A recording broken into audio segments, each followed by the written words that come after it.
આજે આપણે વાત કરવાના છીએ કુલધારા ગામની, એક એવું રહસ્યમય ગામ જેની વાર્તા સાંભળીને એમ લાગે કે જાણે સમય ત્યાં જ થંભી ગયો છે.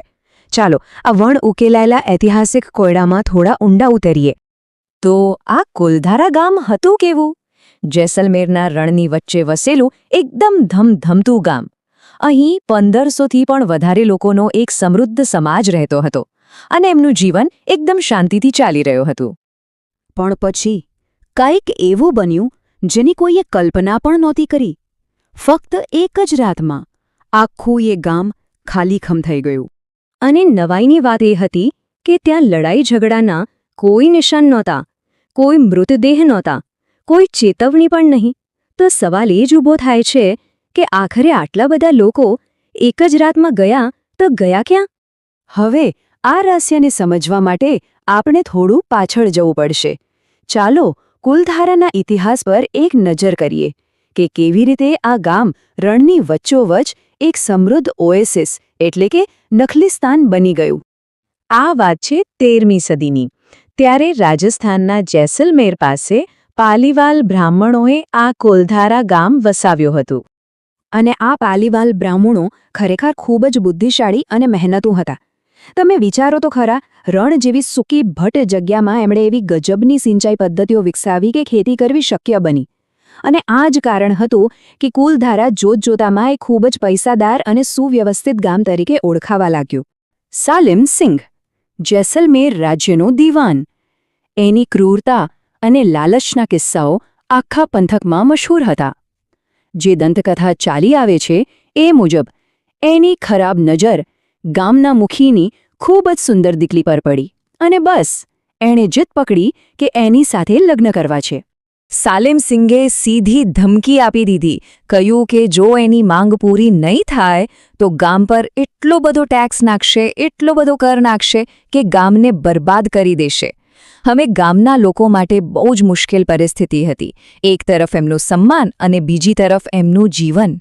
એટલે એમણે ભેગા મળીને એક એવો નિર્ણય લીધો જેમના આત્મસન્માન અને એકતાનું સૌથી મોટું ઉદાહરણ બની ગયો. અને પછી આવી એ રાત.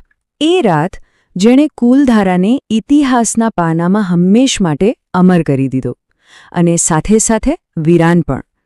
એ જ રાત જ્યારે આખું ગામ ગાયબ થઈ ગયું. આ ઘટના બની હતી વર્ષ 1825માં. વિચારો, સદીઓથી જ્યાં લોકો રહેતા હતા, જે ગામ હસતું રમતું હતું, એ ફક્ત એક રાતમાં એક ભૂતિયા ખંડેર બની ગયું. અને સૌથી મોટી નવાઈની વાત તો હજુ બાકી છે. ખાલી કુલધારા ગામ જ નહીં, પણ એની આજુબાજુના બીજા 83 ગામ, હા તમે બરાબર સાંભળ્યું, 83 ગામો એ પણ એ જ રાતે ખાલી થઈ ગયા.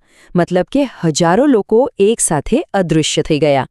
બીજા દિવસે સવારે જ્યારે આસપાસના લોકો ત્યાં પહોંચ્યા તો જે દ્રશ્ય જોયું એ જોઈને હેરાન રહી ગયા. આખા ગામમાં એકદમ સોપો પડી ગયો હતો. ઘરોમાં વાસણો એમનેમ પડ્યા હતા, દરવાજા ખુલ્લા હતા. એવું લાગતું હતું કે જાણે લોકો હમણાં જ અહીંયા હતા અને બસ ઉઠીને ક્યાંક ગયા છે. પણ ત્યાં એક પણ માણસ નહોતો. સ્થાનિક લોકો માને છે કે ગામ છોડતી વખતે પાલીવાલ બ્રાહ્મણોએ એક શ્રાપ આપ્યો હતો. શ્રાપ એ હતો કે આ જમીન પર ફરી ક્યારેય કોઈ વસી શકશે નહીં. અને કહેવાય છે કે આ શ્રાપની અસર આજે પણ ત્યાં મહેસૂસ થાય છે.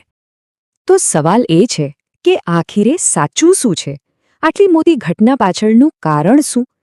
આખરે એ લોકો ગયા ક્યાં? ધરતી ગળી ગઈ કે આકાશ?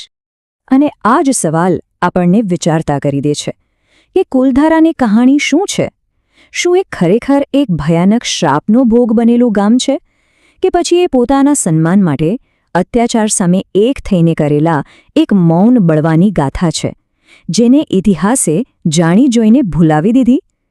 કદાચ આ સવાલનો જવાબ આજે પણ એ જ સુમસામ ખંડેરોની હવામાં ક્યાંક ગુંજી રહ્યો છે.